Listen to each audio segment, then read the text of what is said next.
हीरे। अमित रहस्य चैनल सुनते रहो, सोचते रहो। दोस्तों, सोने की चमक इंसान को पागल कर देती है। इतिहास गवाह है कि इसी सोने के लिए न जाने कितने साम्राज्य बने और न जाने कितने वंश मिट्टी में मिल गए। लेकिन क्या हो अगर मैं आपसे कहूं कि जिस सोने के लिए आज दुनिया भर में मारामारी मची है, उसका एक ऐसा भंडार, एक ऐसा खजाना आज भी हमारे ही देश भारत की धरती के नीचे दफन है, जिसे आज तक कोई नहीं निकाल पाया। जरा सोचिए, एक ऐसा खजाना जो इतना विशाल है कि अगर वो मिल जाए तो शायद भारत की गरीबी इतिहास बन जाए। एक ऐसा दरवाजा जो पिछले 2500 सालों से बंद है। न तो उसे मुगलों की तलवारें काट पाई और न ही अंग्रेजों की तोपें तोड़ पाई। आज हम आपको ले चलेंगे बिहार के उस प्राचीन शहर में, जहाँ की हवाओं में आज भी मगध साम्राज्य का गौरव और इतिहास की एक अनसुलझी पहेली सांस लेती है। हम बात कर रहे हैं राजगीर की, और वहाँ मौजूद उस रहस्यमयी गुफा की जिसे दुनिया सोन भंडार के नाम से जानती है। सोन भंडार यानी सोने का खजाना। एक ऐसी गुफा जिसके बारे में कहा जाता है कि इसके अंदर अरबों खरबों का सोना, हीरे और जवाहरात कैद हैं। लेकिन इस खजाने तक पहुंचने का रास्ता एक पहेली है। एक ऐसी पहेली जिसे सुलझाने वाला शायद अभी तक इस दुनिया में पैदा ही नहीं हुआ है। तो अपनी कुर्सी की पेटी बांध लीजिए, क्योंकि आज का यह सफर आपको इतिहास की उन अंधेरी गलियों में ले जाएगा जहां लालच, डर और रहस्य का एक ऐसा खेल चल रहा है जो सदियों बाद भी खत्म नहीं हुआ है। बिहार का राजगीर, जिसे प्राचीन काल में राजगृह कहा जाता था, यह सिर्फ एक शहर नहीं था। यह उस समय के सबसे शक्तिशाली महाजनपद मगध की राजधानी था। ये वह धरती है जहां भगवान बुद्ध चले हैं, जहां भगवान महावीर ने उपदेश दिए हैं। ये वह जगह है जहां इतिहास का हर पन्ना सुनहरे अक्षरों में लिखा गया है। और इसी राजगीर की वैभवगिरी पहाड़ियों की तलहटी में चट्टानों को काटकर बनाई गई हैं 2 गुफाएं। बाहर से देखने पर ये गुफाएं बहुत ही साधारण लगती हैं। किसी को भी लगेगा कि ये बस पुराने साधु संतों के ध्यान करने की जगह होगी। लेकिन कहते हैं ना कि हर चमकती चीज सोना नहीं होती, और हर शांत दिखने वाली जगह साधारण नहीं होती। इन गुफाओं के शांत पत्थरों के पीछे एक ऐसा तूफान कैद है जो अगर बाहर आ गया तो पूरी दुनिया की अर्थव्यवस्था हिल जाएगी। स्थानीय लोग इसे सोन भंडार कहते हैं। नाम ही बताता है कि यहाँ क्या छिपा है। लेकिन सवाल ये है कि ये सोना यहाँ आया कहाँ से, और इसे यहाँ किसने छिपाया। कहानी शुरू होती है आज से लगभग 2500 साल पहले। उस समय मगध पर हर्यक वंश का शासन था और राजा थे बिंबिसार। राजा बिंबिसार एक महान और पराक्रमी शासक थे।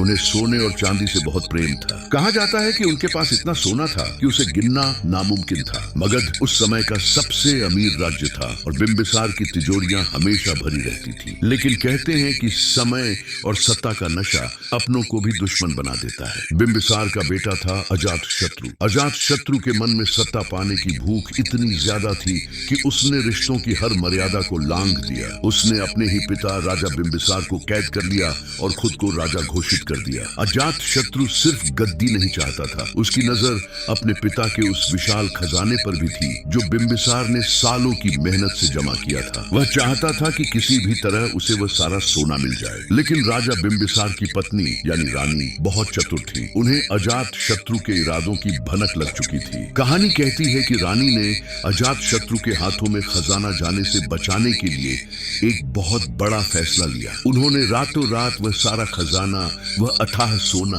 राजगीर की इन वैभवगिरी पहाड़ियों में मौजूद गुफाओं में छिपा दिया। और उसे छिपाया भी ऐसे कि उसे ढूंढना तो दूर, उसके पास तक पहुंचना भी नामुमकिन हो गया। उन्होंने उस गुफा को एक ऐसे गुप्त तरीके से लॉक करवाया, एक ऐसी तकनीक से बंद करवाया जो उस समय के विज्ञान और तंत्र का एक बेजोड़ नमूना था। ये गुफा आज भी उसी खजाने को अपने पेट में छिपाए बैठी है। जब आप सोन भंडार गुफा के पास पहुंचते हैं तो आपको वहां 2 गुफाएं दिखाई देती हैं। पहली गुफा को गार्ड रूम यानी पहरेदारों का कमरा माना जाता है। कहते हैं कि जब खजाना अंदर रखा गया था तो इस बाहरी कमरे में सैनिक दिन रात पहरा देते थे। लेकिन असली रहस्य दूसरी गुफा में है। यह गुफा एक बहुत ही बड़ी चट्टान को काटकर बनाई गई है। जब आप इसके अंदर कदम रखते हैं तो एक अजीब सी ठंडक और एक गहरा सन्नाटा आपको घेर लेता है। गुफा की दीवारें बहुत ही चिकनी हैं, इतनी चिकनी कि आज की मशीनें भी शायद वैसी फिनिशिंग न दे पाएं। इसे मौर्यकालीन पॉलिश कहा जाता है। इस गुफा के अंदर जाने पर आपको एक दीवार दिखाई देती है जो देखने में एक बंद दरवाजे जैसी लगती है। यह कोई लकड़ी या लोहे का दरवाजा नहीं है, बल्कि एक विशाल पत्थर की चट्टान है जिसे बहुत ही सफाई से काटकर वहां फिट किया गया है। देखने से ही पता चलता है कि इसके पीछे कोई बहुत बड़ा रास्ता या कमरा है और यहीं से शुरू होता है असली रहस्य। स्थानीय लोगों और इतिहासकारों का मानना है कि राजा बिंबिसार का वह खजाना इसी पत्थर के दरवाजे के पीछे कैद है। ये दरवाजा खजाने तक जाने का एकमात्र रास्ता है, लेकिन समस्या ये है कि इस दरवाजे को खोलने के लिए न तो कोई चाबी है, न कोई हैंडल और न ही कोई लीवर। तो फिर ये दरवाजा खुलता कैसे है? क्या हमारे पूर्वजों ने इसे हमेशा के लिए बंद कर दिया था? नहीं, उन्होंने इसे खोलने का एक तरीका छोड़ा था, लेकिन वह तरीका किसी चाबी के गुच्छे में नहीं बल्कि एक कोड में छिपा है। जी हाँ, एक ऐसा कोड जो आज तक कोई डिकोड नहीं कर पाया। अगर आप गुफा के अंदर ध्यान से देखेंगे तो आपको दीवार पर और दरवाजे के पास कुछ अजीबोगरीब लिखावट दिखाई देगी। ये कोई आम भाषा नहीं है, ये शंख लिपि है। शंख लिपि प्राचीन भारत की एक ऐसी लिपि है जिसके अक्षर शंख के आकार के होते हैं। हैरानी की बात यह है कि आज की तारीख में इस पूरी दुनिया में ऐसा कोई भी विशेषज्ञ, कोई भी इतिहासकार या कोई भी भाषाविद मौजूद नहीं है जो इस लिपि को पूरी तरह से पढ़ सके। ये लिपि वक्त के साथ लुप्त हो चुकी है और माना जाता है कि इसी लिपि में उस खजाने को खोलने का राज लिखा हुआ है। कुछ विद्वानों का कहना है कि यह कोई साधारण ताला नहीं है, यह साउंड वाइब्रेशन यानी ध्वनि विज्ञान पर आधारित एक लॉक है। जरा सोचिए, आज हम वॉइस रिकॉग्निशन या आवाज से खुलने वाले लॉक की बात करते हैं, लेकिन हमारे पूर्वज 2500 साल पहले यह तकनीक जानते थे। मान्यता है कि दीवार पर लिखे उस मंत्र को अगर कोई सही उच्चारण और सही स्वर में पढ़ेगा तो उससे पैदा होने वाली ध्वनि तरंगे यानी वाइब्रेशन उस पत्थर के दरवाजे को अपने आप खोल देंगी। वह पत्थर खिसक जाएगा और खजाने का रास्ता साफ हो जाएगा। लेकिन शर्त यही है कि उच्चारण एकदम सटीक होना चाहिए।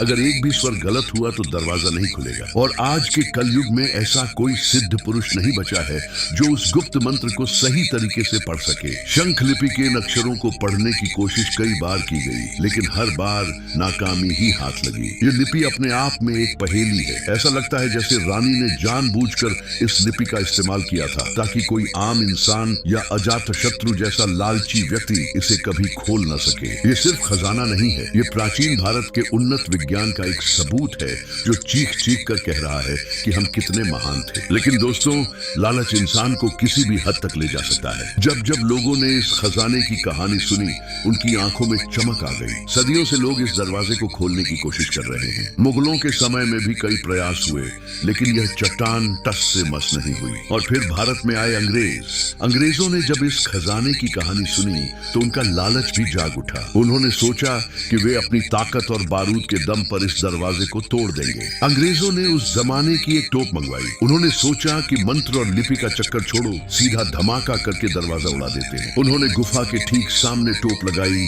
और उस बंद दरवाजे पर गोला दाग दिया। एक जोरदार धमाका हुआ। पूरा राजगीर हिल गया होगा उस आवाज से। गुफा के अंदर धुआं भर गया, लेकिन जब धुआं छटा तो जो नजारा अंग्रेजों ने देखा उसने उनके होश उड़ा दिए। वह पत्थर का दरवाजा अपनी जगह से 1 इंच भी नहीं हिला था। हाँ, उस तोप के गोले का एक निशान उस दरवाजे पर जरूर बन गया था जो आज भी वहां साफ साफ दिखाई देता है। वह निशान आज भी गवाही दे रहा है कि आधुनिक हथियार भी प्राचीन भारत की इंजीनियरिंग के आगे फेल हो गए। अंग्रेजों का घमंड टूट गया। उन्हें समझ आ गया कि यह कोई मामूली गुफा नहीं है, यह दैवीय शक्ति और प्राचीन विज्ञान का एक ऐसा संगम है जिसे तोड़ना इंसान के बस की बात नहीं है। उन्होंने हार मान ली और वापस चले गए। तब से लेकर आज तक यह दरवाजा वैसे का वैसा ही बंद है। उस पर बना वह काला निशान हमें याद दिलाता है कि ताकत से हर दरवाजा नहीं खोला जा सकता। कुछ दरवाजों को खोलने के लिए ज्ञान और पवित्रता की जरूरत होती है। कुछ लोग यह भी कहते हैं कि यह गुफा खजाने का रास्ता नहीं बल्कि एक सुरंग है जो सीधे वैभवगिरी पर्वत के पीछे से होकर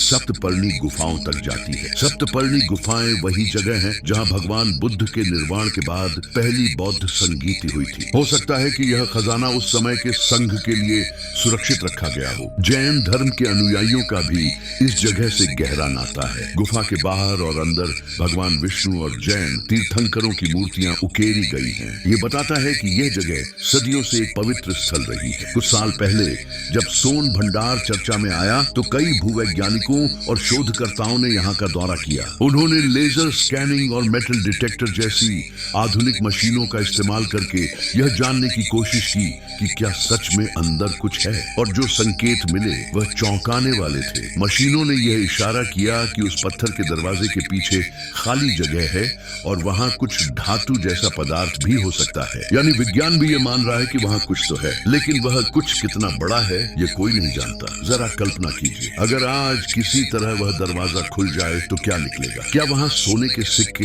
हीरे के हार और प्राचीन मूर्तियां मिलेंगी? अनुमान लगाया जाता है कि उस खजाने की कीमत आज के हिसाब से खरबों रुपयों में हो सकती है। इतना पैसा कि भारत की तकदीर बदल जाए। लेकिन ये सिर्फ पैसे की बात नहीं है। वहाँ हमें जो इतिहास मिलेगा, जो प्राचीन ग्रंथ या तकनीक मिल सकती है, उसकी कीमत सोने से भी ज्यादा होगी। लेकिन सवाल फिर वही आकर रुक जाता है, क्या हमें उस दरवाजे को जबरदस्ती खोलने की कोशिश करनी चाहिए? स्थानीय लोगों के मन में एक डर भी है। उनका मानना है कि खजाने की रक्षा यक्ष और गंधर्व करते हैं। अगर किसी ने गलत तरीके से उसे हासिल करने की कोशिश की तो उसका अंजाम बहुत बुरा होगा। जैसे अंग्रेजों को खाली हाथ लौटना पड़ा, वैसे ही हर लालची इंसान को हार माननी पड़ेगी। कुछ लोग इसे शापित भी मानते हैं। उनका कहना है कि यह खजाना तब तक बाहर नहीं आएगा जब तक कोई सच्चा और निस्वार्थ इंसान जो समाज की भलाई के लिए इसका इस्तेमाल करे उसे खोजने नहीं आता। आज सोन भंडार गुफा पर्यटकों के लिए खुली है। आप वहां जा सकते हैं,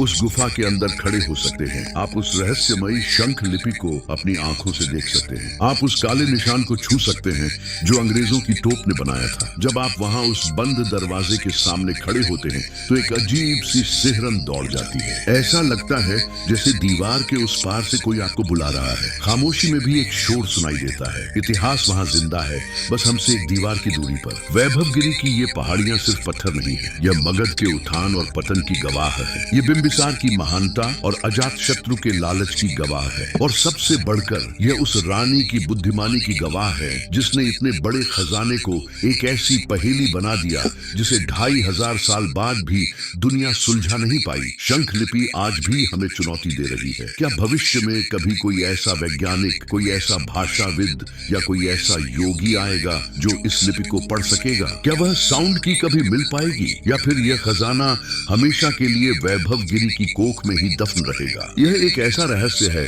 जिसका जवाब भविष्य के गर्भ में छिपा है। लेकिन एक बात तो तय है दोस्तों, भारत की धरती के नीचे ऐसे न जाने कितने और राज दफन हैं। सोन भंडार तो बस एक उदाहरण है। हम अक्सर विदेशों की तरफ देखते हैं, पिरामिडों के रहस्य खोजते हैं, लेकिन हमारे अपने घर में, हमारे बिहार में एक ऐसा तिलिस्म मौजूद है जिसके आगे दुनिया के सारे खजाने फीके पड़ जाएं। ये गुफा हमें बताती है कि हमारे पूर्वज कितने दूरदर्शी थे। उन्होंने धन को सुरक्षित रखने के लिए लोहे की तिजोरियां नहीं बनाई, बल्कि ज्ञान का ऐसा ताला लगाया जिसे तोड़ना असंभव है। आपकी क्या राय है दोस्तों? क्या सरकार को नई तकनीक का इस्तेमाल करके इस दरवाजे को खोलने की कोशिश करनी चाहिए, या हमें अपने इतिहास और पूर्वजों की अमानत को छेड़ना नहीं चाहिए? क्या आप मानते हैं कि मंत्रों की शक्ति से पत्थर के दरवाजे खुल सकते हैं? क्या वह ध्वनि विज्ञान सच था? नीचे कमेंट करके जरूर बताएं। मैं जानना चाहता हूं कि आप इस रहस्य के बारे में क्या सोचते हैं। अगर आपको भारत के सबसे बड़े और अनसुलझे खजाने की कहानी पसंद आई हो तो इस वीडियो को लाइक जरूर करें। इसे अपने दोस्तों और परिवार के साथ शेयर करें